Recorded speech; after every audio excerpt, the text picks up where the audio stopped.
Krishna told him to go to these Brahmins' wives. And the boys with folded palms bowed down because they looked so majestic. Because this yajna was going on, they were sitting on very fine seats with fine clothes and beautiful ornaments. And the little cowherd boy said that Krishna and Balaram, and before they could even give the message, as soon as these Brahmins' wives heard the names Krishna and Balaram, something amazing happened. They swooned. They began to faint.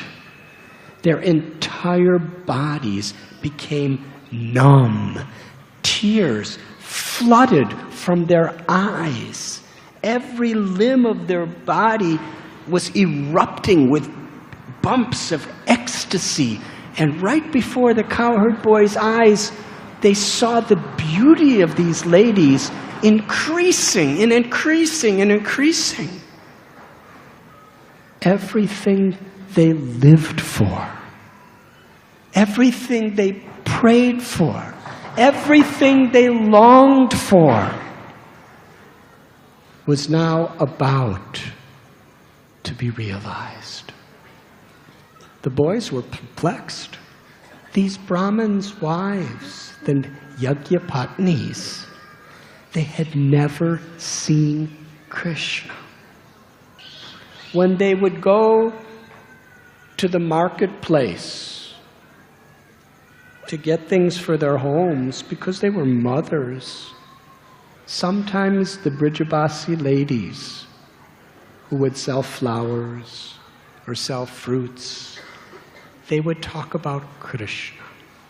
In fact, that's all they talked about was Krishna. And these ladies who were Yagyapatnis, from the highest status of society as Brahmins, when they met these simple little village ladies from Vrindavan, and they heard them talking about Krishna's beautiful form, the sweetness of his loving exchanges with his devotees, his pastimes, his love for his cows and his calves, his mother's love for him, his love for his mother and his father.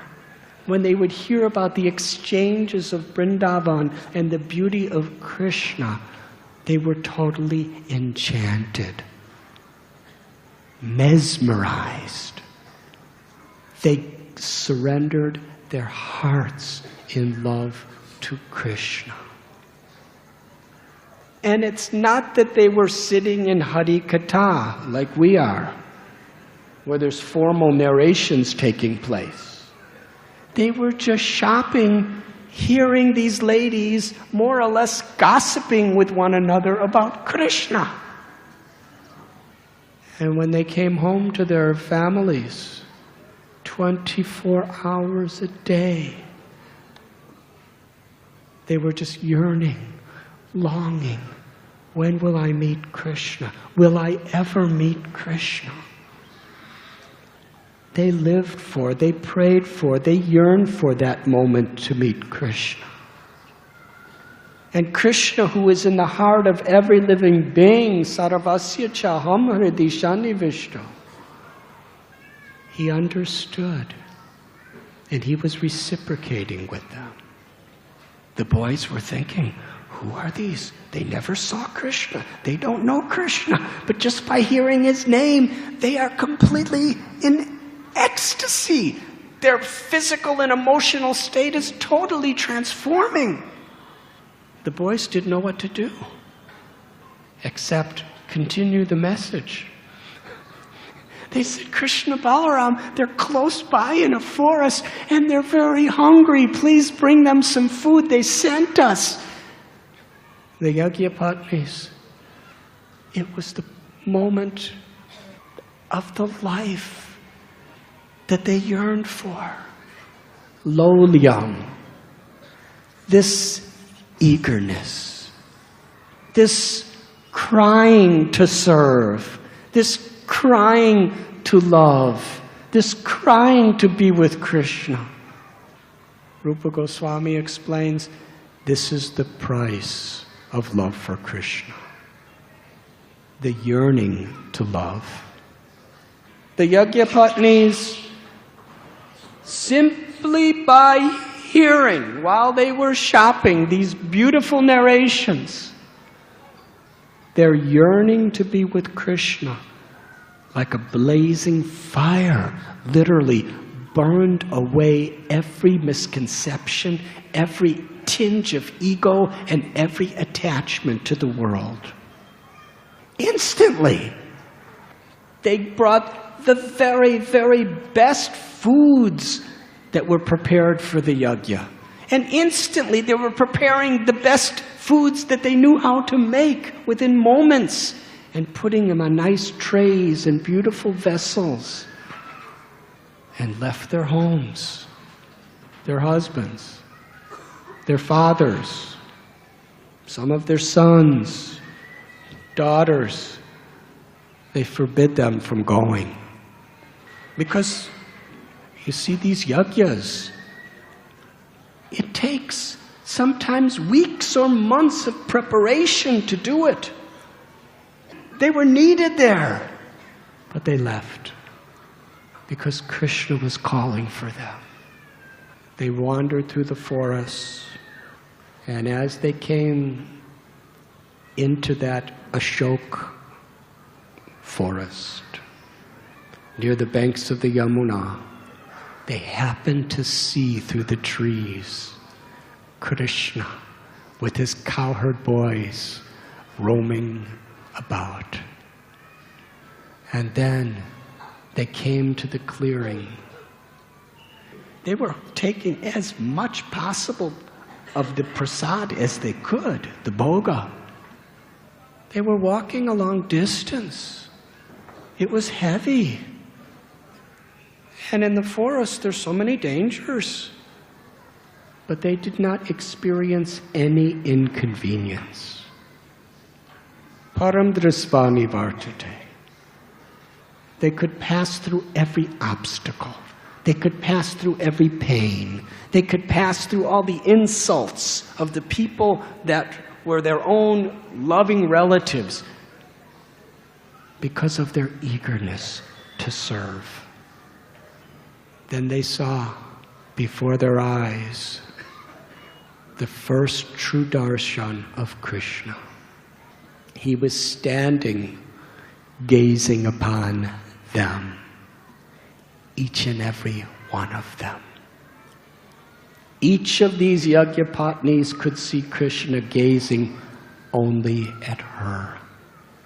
His complexion was the very summum bonum, complete essence of all beauty.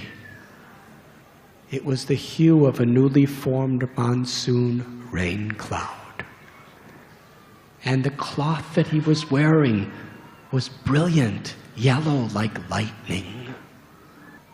He had a peacock feather adorning his hair. And there were beautiful flowers, little flowers of all different colors also decorating his hair. The limbs of his body were ornamented with natural minerals from the ground of Vrindavan that his friends would put on him, and the sandalwood pulp that his mother Yashoda Mai put on him. He had a long garland of natural forest flowers and leaves that extended below his knees. There were lovely lilies hanging over his ears, and his left hand was leaning on the shoulder of one of his friends, Subal, and his right hand was twirling a lotus flower. Srila Vishwanath Chakravarti Thakur gives us a deeper insight into the twirling of the lotus flower. Because whatever Krishna does has infinite meaning. Krishna was speaking silently to the Brahmins' wives that this lotus flower is your heart. And it is now in my hand, and I'm twirling it around. And due to your love, my heart is now twirling around like this lotus flower. As the Yagyapatnis looked upon Krishna, they saw his beautiful hair, which is like black silk, was curling around his lovely moon-like face and his cheeks. And his lotus-like eyes were gazing with such affection upon them. Krishna was smiling. The very essence of Krishna's beauty is his smile. The Yagyapatnis standing, holding the offerings, having the first darshan of Krishna. Yegata mam prapadyante tam stataiva bhajamyaham. For many years, they were meditating on Krishna. Even when they were much younger, they would hear the stories of Krishna in the marketplace. They were yearning, yearning, and yearning with the desire to serve and to love. And now Krishna was reciprocating with their love by revealing himself, smiling upon them in such a way that their hearts were conquered. Through the doors of their eyes, they brought Krishna inside and placed him on a lotus bed that was their hearts. And there, Krishna, who actually entered the form that they were seeing in front of their eyes, entered just as he was through their eyes into the lotus of their heart. And there he embraced them, and they embraced him. And all of the distress was relieved.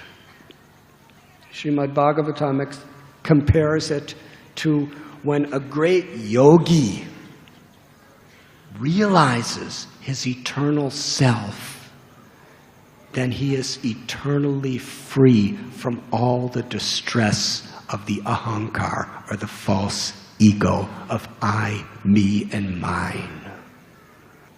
The perfection of all their desires.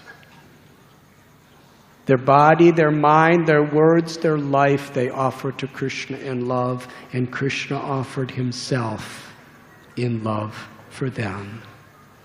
And this was all going on in their hearts as they were standing, holding the plates and jugs of food.